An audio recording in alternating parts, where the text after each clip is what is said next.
Welcome to episode 8 of Motivating Mondays, a weekly podcast and YouTube series dedicated to helping Canadian job developers and other employer engagement professionals develop the tools, resources, expertise, and network to excel in achieving sustainable employment outcomes for their clients and students. My name is Christian St. Cyr, National Director of the Canadian Job Development Network, and today we're talking about a sector in every community across Canada, the food and beverage manufacturing sector, a $170 billion industry that sustains our labor market. When you look at Canadian businesses, it's easy to see the ones that stand out. All of the major banks in Toronto, the tech companies in Vancouver, the oil companies in Calgary. We know marine technology dominates the economy in Halifax, aerospace in Montreal, and agriculture is essential to the prairies. It's easy to see the big companies and the flashy industries in every community across the country, and yet there is one industry that underpins the local economy whether your town has just a few thousand residents or multiple millions, and that is food and beverage manufacturing.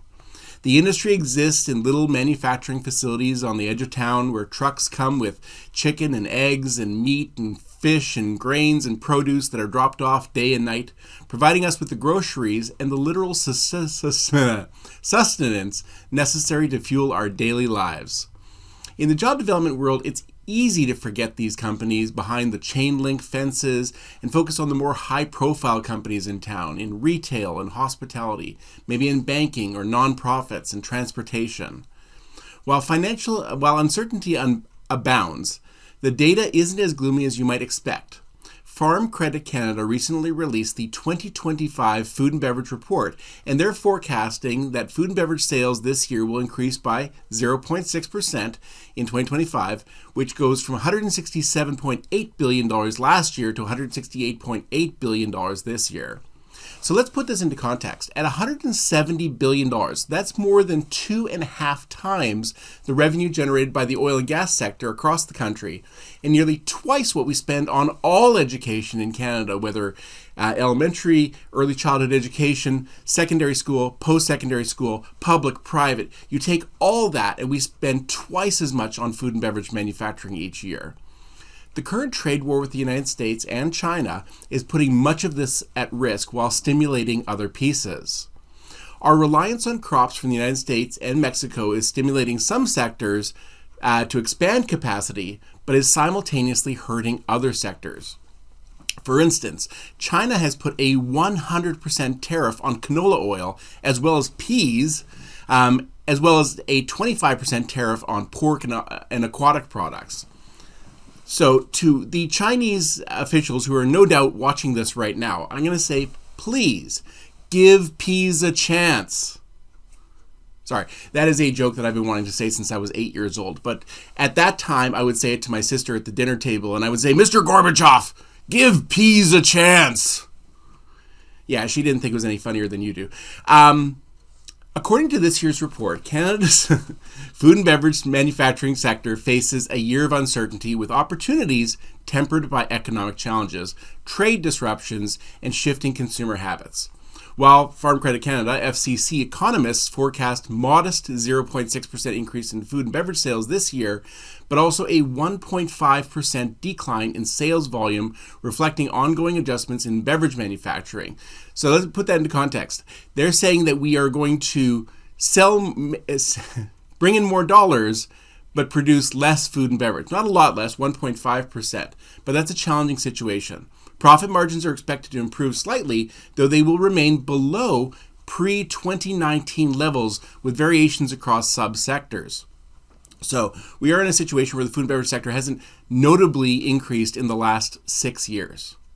According to Amanda Norris, she's the senior economist at Farm Credit Canada, the food and beverage industry faces ongoing pressures from economic challenges and trade disruptions. While sales growth is projected to increase slightly, manufacturers will need to carefully navigate rising costs and shifting consumer habits to maintain profitability. So for 2025, FCC economics forecast further decline in beverage sales, down 2.5% in sales and down 2.6% in volume. The anticipated decline is driven by continued shift away from alcoholic beverages, particularly beer, and a slight slowdown in non-alcoholic beverage sales after 4 years of strong growth. So one of the things that is really key here to understand in the food and beverage sector is to look at the specific subsectors and what we can expect from them in the year to come. So let's start off with a really popular area, grain and oilseed milling. Okay, I'm not sure about that one. What they're predicting for this subsector is profitability softening coming off what they call a commodity supercycle. After 4 strong years, including 2 years of double-digit year-over-year growth, lower prices translated into a 15.5% drop in sales in 2024. The sector is heading into another year of declines, with sales projected down 3.8% and volumes down 8.3%. So not great for grains and oilseed milling. Let's talk about perhaps a little more popular sector, sugar and confectionery products. While here we have a high reliance on exports to the U.S., which sort of clouds the 2025 outlook. It's hard to say what is going to come from all of this. Strong prices helped drive the sector to double-digit sales growth between 2021 and 2024. Prices will drive sales again in 2025, and so sales are expected to be up 10%, while volumes will only be up by 6.7%. Fruit and vegetable preserving and specialty food. So here we're talking about falling sales pressure, and already tight margins. Strained household budgets coupled with high food inflation, high interest rates, and uncertain times have helped boost sales over the last 3 years. However, with both the inflation and interest rates falling, sales are forecasted to fall 2% this year, while volume is expected to fall by 6.5%, which aligns with volume sales in 2018 or 2019. A sector that's gotten a lot of attention out of the U.S. is dairy. So let's talk about dairy product manufacturing. Here we actually have a pretty encouraging situation. We're talking about strong demand supporting profitability. We're expecting another strong year for dairy product manufacturing sales for 2025. FCC Economics forecasts 8.3% increase in sales and a 6% increase in volumes, even with the prospect of slowing population growth. Another area, meat product manufacturing. So here we have a situation where we have rising prices, but it's not likely to offset the rising input costs, meaning the cost of raising beef versus the cost of selling beef. In 2024, the meat manufacturing sector saw sales growth of 1.4%, continuing a decade-long trend towards year-over-year increases. However, it was the first year since 2020 that the industry experienced a decline in volume. It dropped by 1.4%. FCC Economics forecasts that the prices will continue to drive up sales in 2025. Sales are forecast to increase by 2.8%, while volume is expected to go down by 3.6%. So more sales in beef, but less production. Seafood preparation. Challenges with the dependency on the U.S. market. We're going to experience a lot of challenges because of our dependence on seafood preparation and U.S. consumers.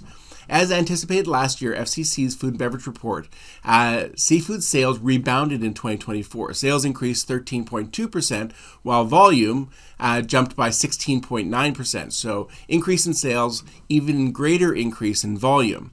After this rebound, sales and volumes are forecast to fall in 2025. But not so much that it will wipe out the increases that we experienced in 2024. So here's a fairly strong sector, and we just have to see where it goes based on U.S. consumption.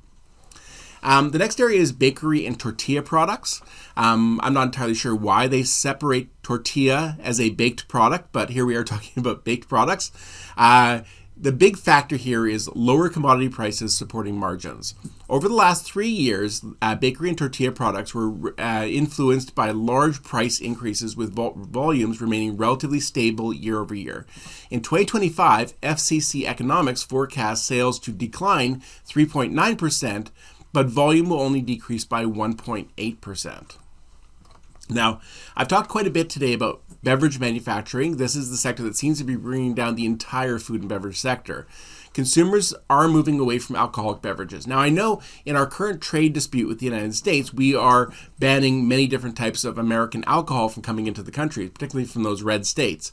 But they're still saying that that is not enough to offset a general decline in Canadian consumption of alcohol. Beverage manufacturing beverage manufacturers faced a tough year in 2024, with many consumers pulling back on discretionary spending, while substituting away from alcohol in favor of non-alcoholic beverages.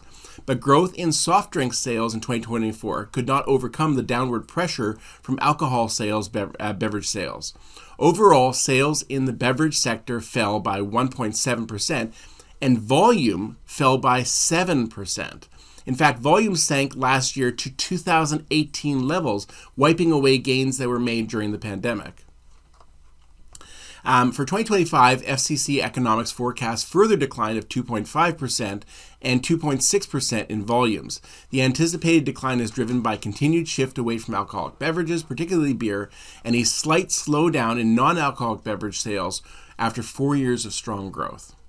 So while I think this report does a good job of highlighting some of the trade challenges that await us, one note of encouragement for the year to come is the efforts of the federal government and the provincial governments to encourage trade back and forth between the provinces.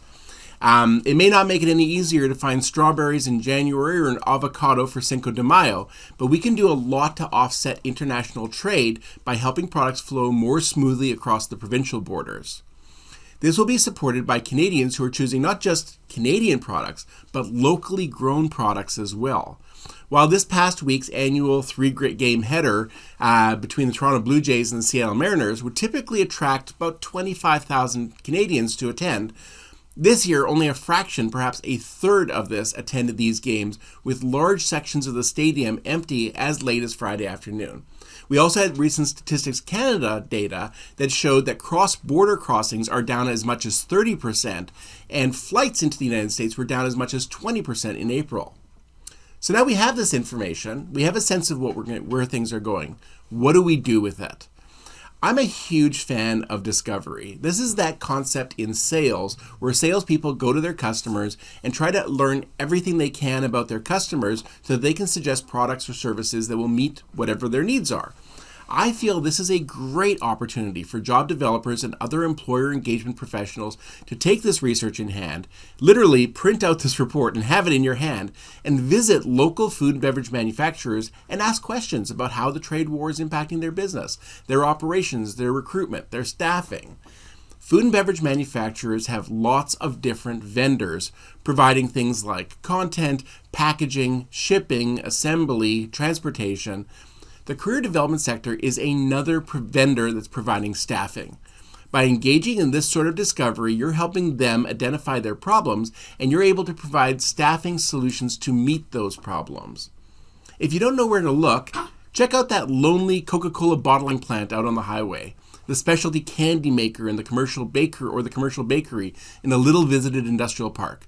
Great job development ensures that all parts of the local economy gets attention. And I think this is a great opportunity to pay attention to the food and beverage manufacturing sector in your community. Thank you so much for joining us. Please click like or subscribe in whatever platform you're watching this or hearing this on. We would love for you we would love it if you could rate or review the podcast.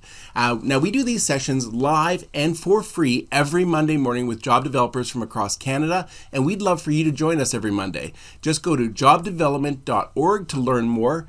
If you have any questions, send us an email at info@jobdevelopment.org. Thank you so much for your time. Have an amazing week.